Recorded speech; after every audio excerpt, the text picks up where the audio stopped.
How I Made Batman Noël. Hello, my name is Desmond Lynch. I'm 25 years old and I'm a filmmaker. I recently made an audio drama called Batman Noël, and I would like to tell you about it. Development. I've wanted to make an adaptation of Batman Noël for a few years now. It's a very fun, interesting story contrasting the Dickens classic, A Christmas Carol, with a modern Batman story. I'm a big Batman fan, and Noël is one of the first Batman stories I ever read, so I thought this would be a fun thing to make. I am a filmmaker first and foremost. I recently finished shooting my fourth short film, God's Country, which was a very ambitious project and thus was quite stressful to make. So after having wrapped on the film and making a rough cut, I wanted to take a break from filmmaking and focus on something more fun and less stressful. With film, you're very much limited by money, but with audio, there's a lot more freedom. You can have cool scenes of fights and explosions, the kind of thing that would cost you millions to shoot on film, but with audio, you can make it for practically nothing. So creativity-wise, it was quite refreshing as I didn't really have to work within a glass ceiling. Writing. For each medium you tell a story, you have to write that story differently. With film, the priority is the visuals. If you can say more with a look on a character's face than a half a page of dialogue, then you go with the look. The visuals also mean that you don't have to tell the audience what is happening because the audience can see what is happening.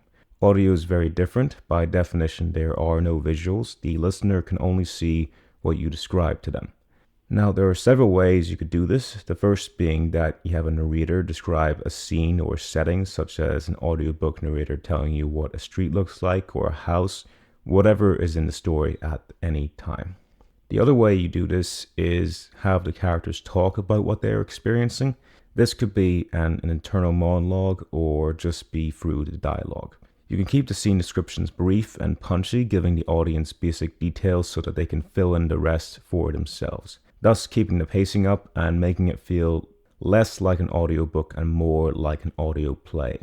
The way I write my recent audio dramas is the latter. I find it more interesting, it's easier to make, and it's easier to listen to that way. The main issue is ensuring that the audience understands what is happening at all times. Whenever a character interacts with an object, they have to talk about interacting with that object.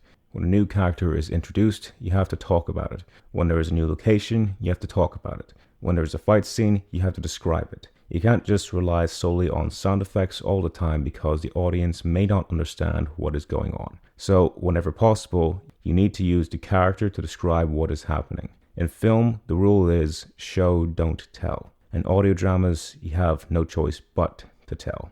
This is an adaptation of the graphic novel Batman Noël by Lee Bermejo. It's a visually stunning, impressive piece of work. You can't really talk about the story without mentioning the artwork because it really is a visual piece above all else. So adapting that into an audio drama proved challenging to some degrees. There are a number of changes I had to make to the narrative and for production reasons. I had to write the piece in such a way that it made sense we never heard Tim's son because I didn't have a voice actor who could mimic a child's voice. I also had to change the Ghost of Christmas Past from Catwoman to Nightwing, again because I didn't have a voice actress. I had to cut the Jim Gordon scenes due to time management concerns. I also changed the main villain and the Ghost of Christmas Future from the Joker to Mr. Freeze. I did this for several reasons. The first being that while I like the Joker in some stories, I think he's an overrated villain and is often not really used well, especially in this story. I thought Mr. Freeze would be better fitting because he's more interesting as a villain. He fits better with the vibe of the Ghost of Christmas Future. Plus, it's a story that takes place during the winter, so Mr. Freeze fits well into the aesthetic. So for these reasons, I decided to make Freeze the antagonist. Other changes to the story were mostly narratively driven. In the original graphic novel, the main similarity to Scrooge and Batman is that they are both mean to their workers. So with Scrooge being mean to Bob and Batman being mean to Tim, who is a worker for Batman in that he's a common criminal Batman intimidates and uses as bait. The Batman aspect of the story in the original book focused almost entirely on his search for the Joker and his treatment of Tim and his family. I took that and made it a bit more complex, adding in the plot point of Batman going through a period of grief and mourning after losing Robin, and lashing out at the people close to him because of it. I thought that was a bit more interesting and relatable, as dealing with losing someone you care about is a universal issue. It also gives Batman more of an edge as he's struggling to cope with his grief. The main concern for me writing him was this. I wanted to make him cold and bitter, but not so much that people didn't like him, and not to make him so cruel that it became out of character. You give a lot of salt, but also a bit of sugar just to make him more interesting. I don't want him to come off as cruel, but rather as just obsessed and damaged. I also wanted to make the relationships that Batman has with the characters more complex as well. You have Batman and Tim, which is very much based on fear and manipulation. Then you have Batman and Alfred, which is a father and son relationship, but it's skewered due to an uneven power dynamic, with Batman being his boss. Then you have Batman and Nightwing, which basically tells you the story of two close friends or brothers falling out. Batman and Superman, that's very much a work-friend relationship. They're close, but they'd talk to each other as peers, not family. Batman and Mr. Freeze, that's very much an antagonistic hero versus villain relationship, made a bit more complicated by the fact that Batman blames himself for Mr. Freeze's condition. So there's a lot going on, and it makes the story more interesting. As Spike Lee says, the key to good, compelling drama between two characters with different points of view is this: you make them both right. That doesn't necessarily mean that they're objectively right, but subjectively right. This means that the audience can relate to where the character is coming from, even if they don't necessarily agree with what they're doing.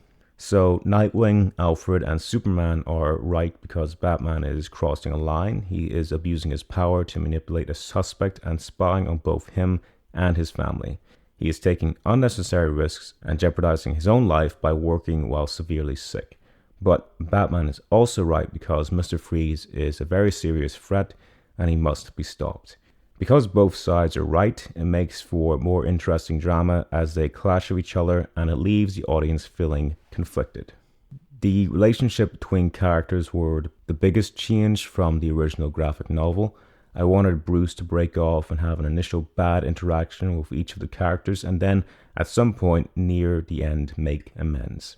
I felt it better represented the contrast with the Christmas Carol story. For this production, I made about 3 drafts. For the first draft, I wrote the entire thing with pen and paper. Then I wrote it up on the computer with some minor changes. After that, I reread the original graphic novel. Since I hadn't read it in a few years, it refreshed my memory. I then took some elements of the novel and worked them into the audio drama script. After that, I read it over, made some minor changes, and that was the script locked. I couldn't do too many revisions since the project had to be finished before Christmas, so there wasn't much time to work with. Production. I recorded all the voices over a number of days, the average session lasting about an hour. Ideally, you don't want to go over 4 hours for a voice acting session because it will cause diminishing returns.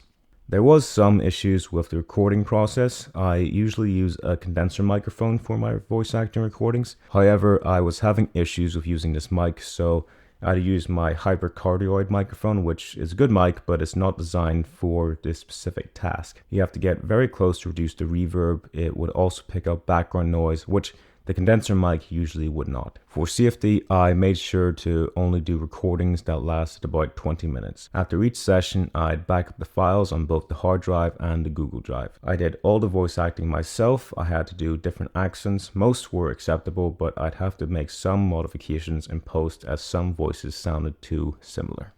Post-production. The assembly of all the audio files took longer than anticipated. It's about 25 to 30 pages of dialogue and narration, each line averaging 3 takes. Some characters would have audio files worth 2 minutes of audio, some would have closer to an hour. So I had to listen to each line sometimes several times over and determine which takes were the best. This is a tedious task and took longer than anticipated due to scheduling issues. But after a few days, I managed to finish it. After the takes were decided, I then built the assembly, placing each take where it belonged to form a rough cut. After laying up the assembly, I added some temporary atmos and room tone to help give the impression of what it would sound like. After this, I listened back to the rough cut from start to finish. I then made a list of what doesn't work and what I needed to add to the edit, such as music, sound effects, etc.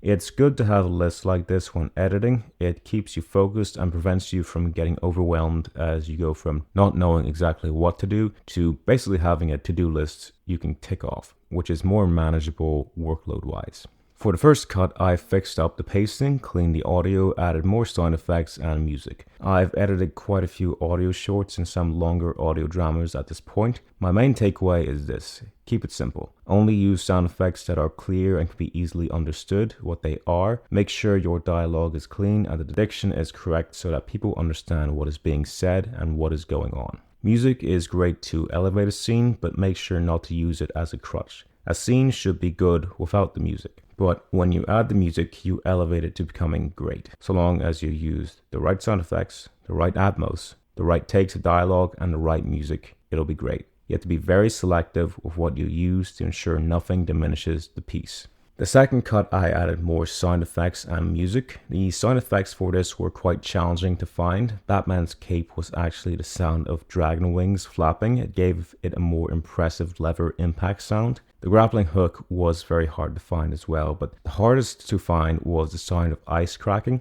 For the scene in which Batman broke out of the ice cube, I had to use multiple different sound effects, including ice cubes cracking and 2 different sound files of an ice lake cracking as well. Playing these sound effects over each other at the same time, it added a depth to the ice-breaking sound effects, and it played well as a giant ice cube breaking. Music was very important for this project. I'd say about 70% of the audio drama features music in some shape or form. The only musical tracks I was insistent upon having was Carol of the Bells. I always got an epic, chilling vibe from that song, and I thought it'd be good for the scene in which Batman breaks out of the ice and climbs out of the grave. The rest of the music I was more flexible with. Some music was reused from other projects, but most of it was new stuff. It was important that the music all fit into the same vibe, which was both a Batman and a Christmas story. The rest of it was just stuff I could find. The goal was mainly to find stuff that fit in each scene, and I wanted to try and not use the same piece of music twice in this project just to keep it fresh. My process for making and editing audio dramas is a lot different than how I make films. With films, there are a lot of limitations with what you can and cannot do. So with film, I have to plan it out meticulously, which means I have to plan out each shot, the blocking, what the lighting is going to look like, what it's going to sound like. There's very little to experiment with as it's all planned out ahead of time. With audio dramas, it's a lot more loose. I have less limitations, and I have the time to experiment more. I can mess around with audio effects, altering the pitch of voices, adding reverbs, that kind of thing. All the characters were voiced by me, so to make sure they sounded different, I adjusted the pitch for almost all of them. Some I made sound deeper, some I made sound higher pitch. It's all in order to make them sound different. That way the listener doesn't get confused who is talking, and they can tell the characters apart more easily. In the past, I would often overcomplicate the soundscape because I thought having complexity automatically made it more interesting or better, but in actuality it just made it more noisy. I now try to keep things simple. I try to use sounds that, when once heard, sound believable and the listener can easily determine what they are, like a door breaking down or a grappling hook, stuff like that. When establishing a tone, you can save a lot of work trying to build a scary atmosphere with atmos and sound effects by instead just using creepy music. Music connects to the soul more efficiently than atmos or sound effects can ever do. Upon the third cut of the audio drama, I didn't make too many changes outside of cleaning up some dialogue, adjusting the levels so that they were both audible yet consistent. I also swapped out some sound effects for stuff that sounded better and felt more appropriate. Whenever I'm editing a new draft, what I do is this. I listen to the previous draft, and upon listening to it, I immediately start taking down notes of what needs fixed. I break the entire production down into separate sections, sequences, or scenes. I make notes for each scene. This in turn gives me a to-do list for editing the next draft. Editing at times can feel a bit aimless and confusing, so having something written down on paper telling you what needs fixed is very helpful to stay on track. After finishing the final changes to the third draft, I was cutting close to the deadline, which was December 23rd, so I had to finish up. I made some final fixes, I listened to the entire thing one last time, and then I exported the project. Conclusion. The finished project is 48 minutes long, which is about the length I intended the project to be from the start. It sounds pretty clean, the acting is okay given I'm not an actor. Editing is solid, but pacing can be a bit rushed at times. Again, I think given that I wrote, recorded, and edited this entire thing within a month in my free time outside of work, I believe it turned out pretty solid. The things I would do definitely mostly rely on money and time, which I had neither of. If I had money, I'd buy a better microphone for the specific project, namely being a condenser mic. I'd also spend more time on voices, trying to get better and more consistent accents just so it sounds easier to tell the characters apart. I would have also spent more time fixing the pacing of certain scenes, but again, that was all dependent on time, which I just didn't have. In the end, I think it was pretty good. What's next?